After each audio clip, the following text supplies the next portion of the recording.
आपका बहुत बहुत स्वागत है हम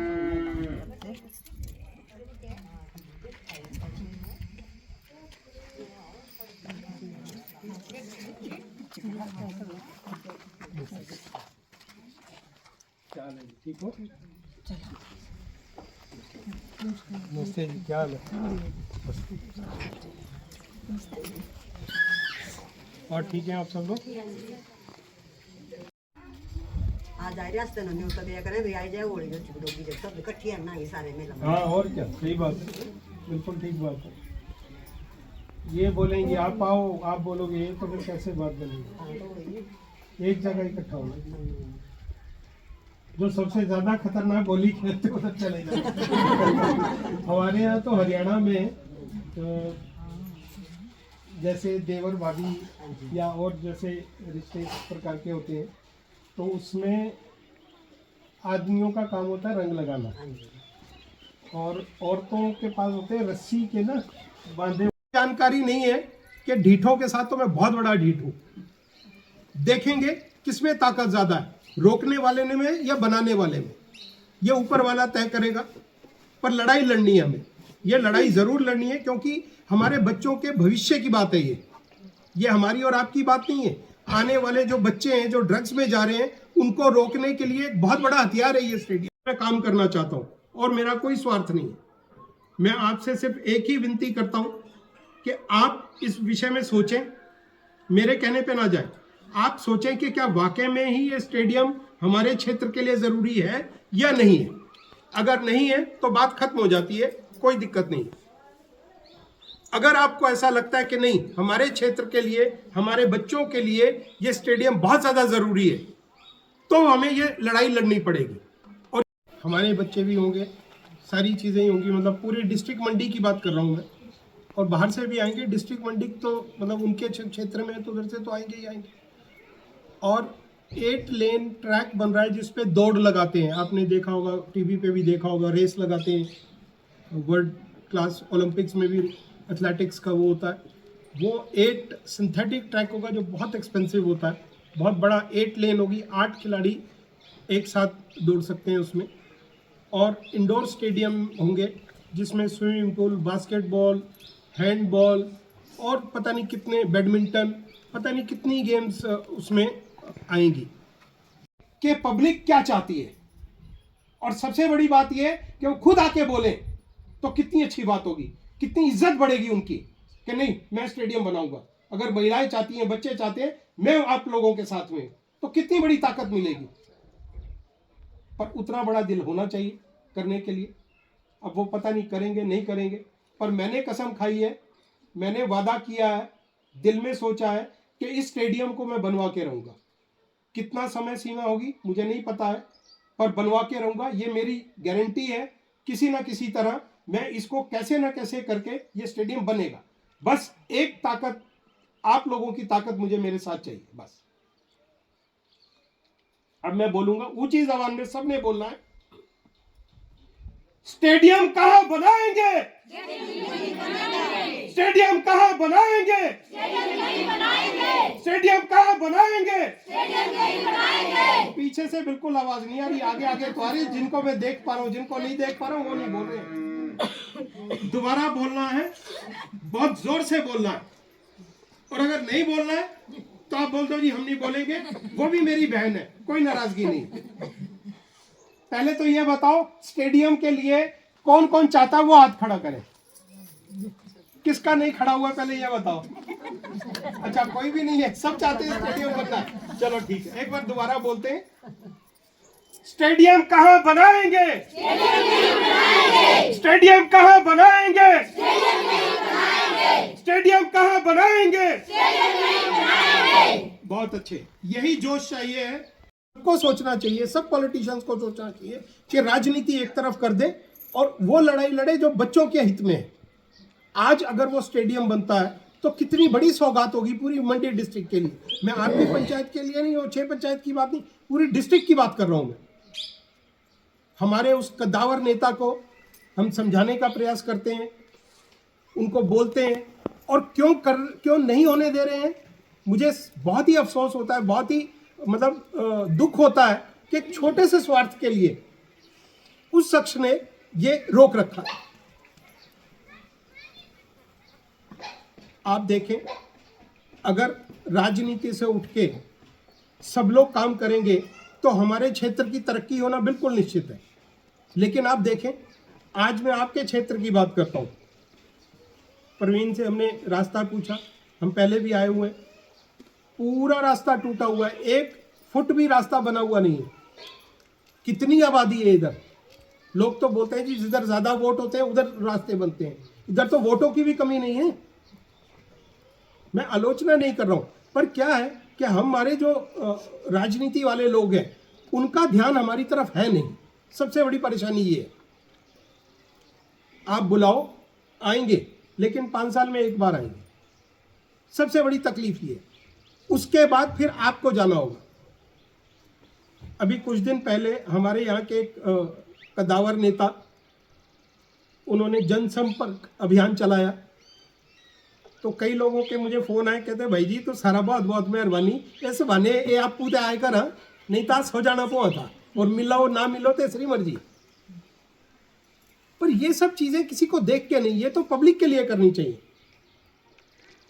अगर हम पब्लिक के लिए, पब्लिक ने हमें वोट दिए, हमें उस मुकाम पर पहुंचाया कि हम उतना ताकतवर बनाया कि हम लोगों हैं, तो हमें एक समाज की दिशा में ले जाना है। जैसे सर समझा रहे हैं कि राजनीतिक दिशा बहुत ज़्यादा बढ़ चुकी है। ये मैं इस चीज़ को बहुत अंदर से समझती हूँ, मैं बाहर की बात नहीं कर रही हूँ। कि राजनीतिक चीज़ जो है बड़ी अंदर से गहराई से चलती है, ये बाहर की दिखावे की बात अलग होती है। और इसी तरह जो सामाजिक की बात है वो भी अंदर से, क्योंकि जिस इंसान ने मन में सोचा होता है समाज को सुधारना, तभी वो समाज सुधरता है। अगर हम महिलाओं ने भी ये चीज़ सोच ली कि हमने सर का पूरा सहयोग देना है, जिस सहयोग के लिए हमें सर चाहते हैं कि जो हमारे बच्चों के लिए, हमारे बच्चों के भविष्य के लिए स्टेडियम बनना है, तो उसके लिए जब भी सर हमारा साथ चाहेंगे तो अपना कीमती समय निकालकर जरूर सर का सहयोग करें। ये सर का सहयोग नहीं है, ये हमारा अपने बच्चों का सहयोग होगा। जिस नारी को अपने परिवार की जरूरत होगी वो नारी वहां तक पहुंचेगी। हमें अपनी सामाजिक लड़ाई को लड़ना है। अपनी सामाजिक लड़ाई लड़ने के लिए हमें सर के साथ खड़े होना होगा। राजनीतिक लड़ाई लड़ने के लिए नेता बहुत हैं, वो जहां आप जाएंगे वो वोट मांगने के लिए 4 दिन 4-6 दिन, इस चीज़ को आप मेरी हर चीज़ को तह दिल से समझ रहे हैं। आपको बोलने की मेरे को ज़्यादा जरूरत नहीं है, आप मेरे इशारे को समझ रहे हैं हर चीज़ को। पर मैं भी एक सर की तरह सामाजिक सेवा में काम कर रही हूँ। मैं राजनीतिक सेवा में काम करना पसंद नहीं करती, भले ही मैं उसी परिवार से हूँ, राजनीतिक परिवार से हूँ। आपसे कोई छिपा नहीं है, मैं आपके घर गाँव की बेटी भी हूँ, बहू भी हूँ। पर मैं भी एक सर की तरह समाज सेवा में आगे आना चाहती हूँ और सर के साथ एक सर का मेंबर भी बन चुकी हूँ। सर मेरे को जैसे ही कोई काम देते हैं तो मैं करने की पूरी कोशिश करती हूँ। पर मैं सर के जो वहाँ प्रोग्राम हुआ था वहाँ नहीं आ पाती। मैं सॉरी चाहती हूँ सर से, क्योंकि उस टाइम मेरी बेटी अचानक बीमार हो गई थी, उस वजह से मैं नहीं आ पाई। तो जो भी हमारा सहयोग होगा तो सर हम आपके साथ हैं और आपका तहे दिल से धन्यवाद चाहते हैं। मुझे खतरी बोला जाता है। मैं हैरान हूं, मेरा नाम तो राजेश कपूर था, ये खतरी कैसे हो गया? मतलब देखिए कितनी, मतलब मैं हैरान होता हूं। आज तक मैं आपसे कितनी बार मिला हूं? 2-3 बार 4 बार मिला हूंगा। मैं आपसे एक बार, मुझे कोई बता दो मैंने किसी की जात पूछी हो। आज तक मैंने पूछी? जिसने मुझे बोला पानी पी लिया, जिसने बोला खाना खा लिया, जिसने बोला चाय के लिए थोड़ा मैं संकोच करता हूं क्योंकि पीता नहीं हूं। तो ये जात पात किधर से आ गई? कौन खत्री, कौन पंडित, कौन ठाकुर, पता नहीं, मुझे समझ में नहीं आता। अरे राजेश कपूर का नाम लो ना खुल के, खत्री आयरा बहराले तीन अब घेड़ी सारी औरत मेरी जानो स्यापा बायरा, ऐसी स्टेटमेंट देते हैं। अरे नाम से तो बोलो। ऐसी चीजें हैं। हमेशा लोग ऐसे ही सोचते हैं कि ध्रुवीकरण की राजनीति करो, आपस में लड़वा के रखो लोगों को, क्षेत्र के मामले में लड़वा के रखो, जात के मामले में लड़वा के रखो। ये क्या है? सब लोग बराबर हैं, सब लोग बराबर हैं इस दुनिया में। जिसने जन्म लिया है भगवान के बनाए हुए सारे हैं। और अगर आपको जातिवाद का करना भी है कुछ, तो उनको जोड़ने की बात करो, उनको अलग करने की बात मत करो। मेरा अपना सोचना यह है कि इन सब चीजों से कोई फायदा नहीं होने वाला। वो समय था जब जागरूक नहीं थे लोग। किसी ने बोल दिया कि नहीं, ये जो खतरी है ना, ये तो तुम्हें खत्म कर देंगे, तुम्हारी जगह ले लेंगे, और बस पब्लिक जो है उसी तरफ हो गई कि नहीं जी हमारी तो जगह चली गई, कभी कुछ हो गया कभी कुछ हो गया, इस तरह से उनको मिसगाइड करते रहे। आज की नारी, आज का वोटर, आज के बच्चे, आज के पुरुष, उनको सारी जानकारी है, मेरे बताने की जरूरत नहीं है। हर आदमी ये बोलता है कि जी मुझे रोड चाहिए, पंडित बनाएगा जब भी ठीक है, ठाकुर बनाएगा जब भी ठीक है, कोई भी बनाएगा जब ठीक है, लेकिन रोड चाहिए। महत्व वो चीज का है कि हमारे बच्चे पढ़े, अच्छे ढंग से एजुकेशन ले सके, स्पोर्ट्स में जाएं, अपना नाम कमाए, पैसा कमाए, पूरे मंडी क्षेत्र का नाम करें, उसमें हमारा ध्यान है। काम नहीं होता है, पढ़ाई कर ली जो भी एजुकेशन की उन्होंने, फिर घर पे बैठे हैं, फिर क्या है इधर उधर घूमते हैं, आवारागर्दी करते हैं। उस समय में कुछ ऐसे लोग भी उनको मिल जाते हैं जो उनको गलत आदतें डाल देते हैं, क्योंकि खाली है, काम कोई है नहीं, नौकरी अभी लगी नहीं है। जब नौकरी लगेगी, एजुकेशन पूरी हो चुकी है तो क्या करें। छोटे बच्चों का भी यही हाल है, छोटे बच्चे जाते हैं, जो भी खाली टाइम होता है इधर उधर घूमने चले जाते हैं, खेलने चले जाते हैं, बट वो खेलने का जो है उनके पास सिलसिला सामान नहीं है, वैसे ग्राउंड नहीं है हमारे यहाँ।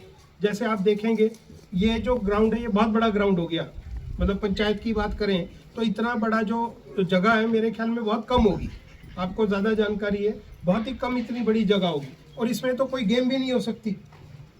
तो आप इस बात को सोचें कि अगर इतना बड़ा स्टेडियम बनता है तो हमारे बच्चों के लिए कितनी बड़ी बात होगी।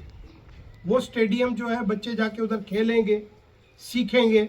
और देखिए मैं आपसे एक चीज़ बताता हूँ, आपसे पूछना भी है मुझे, हरियाणा, पंजाब और जितने भी भारतवर्ष में स्टेट्स हैं, आपने देखा होगा ओलंपिक्स में, एशियाड गेम में कितने हरियाणा के बच्चे जाते हैं, कुश्ती में जाते हैं, दौड़ में जाते हैं, पंजाब के बच्चे जाते हैं। हमारे हिमाचल से कोई नहीं जाता।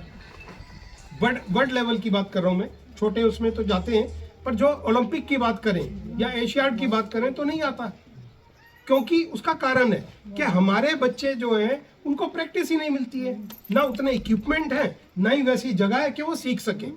इस वजह से वो पीछे रह जाते हैं। हरियाणा में इतने स्टेडियम्स हैं, इतनी फैसिलिटीज हैं, इसलिए बच्चे ग्रो करते हैं। आपको ध्यान होगा एक वो जेवलिन थ्रो फेंकने वाला एक था, वर्ल्ड उसने ओलंपिक में गोल्ड मेडल जीता, करोड़ों रुपए उसने कमाया। वो मेरे ख्याल में हरियाणा का बच्चा था, वो लड़का जो था, उसके ऊपर सरकार ने करोड़ों रुपए खर्चे उसकी ट्रेनिंग में। हमारे मंत्री जी हैं, मैं उनसे मिला एक दिन, तो उन्होंने बताया कि उसके ऊपर 10 करोड़ रुपया उसकी ट्रेनिंग पे खर्चा उस लड़के की, तब वो गोल्ड मेडल लेकर आया। कितनी फैसिलिटीज दी होगी, डाइट का ध्यान रखा होगा, उसकी सेहत का ध्यान रखा होगा, उसको एक्सरसाइज के लिए होगा, वर्ल्ड क्लास कोचेज आए होंगे, जब वो गोल्ड मेडल लेकर आया। हम तो इतना सोच ही नहीं सकते। अभी तो हमारी लड़ाई जो है बहुत ही जमीनी स्तर की है, जो हमारा संघर्ष है, अभी तो हमें ग्राउंड ही नहीं है हमारे पास। हिमाचल में हमारे क्षेत्र में मंडी डिस्ट्रिक्ट की बात करें तो गिनती के ग्राउंड है, वो भी छोटे हैं। पड्डल को छोड़ दें तो इतना बड़ा ग्राउंड तो मेरे हिसाब से पूरी डिस्ट्रिक्ट में कहीं भी नहीं होगा। अगर वो हमारे क्षेत्र में वो स्टेडियम बन जाता है तो आप देखिए कितना बड़ी बात है हमारे लिए, हमारे बच्चों के लिए कितनी बड़ी बात है। और सबसे बड़ी बात, उसमें हमारे जो आसपास के क्षेत्र के लोग हैं उनको रोजगार भी मिलेंगे। भाई इतना बड़ा स्टेडियम होगा, 100 बीघे में स्टेडियम है, वो मैं उस जगह पर होकर आया, जोला जो गांव है उधर होकर आया मैं। 100 बीघे मतलब इतना बड़ा स्टेडियम है, तो उनको चलाने के लिए कितने सैकड़ों लोग चाहिए होंगे। वो लोकल भर्ती होंगे, हमारे क्षेत्र के लोग होंगे। कितने फायदे हैं हमें, बच्चे ड्रग्स से दूर हो जाएंगे, खेलने में आगे बढ़ेंगे, और हमारा हिमाचल का मंडी का भी नाम होगा पूरे वर्ल्ड लेवल पे। YouTube पर हमारे चैनल को सब्सक्राइब करें और रेगुलर अपडेट के लिए बेल आइकन दबाएं।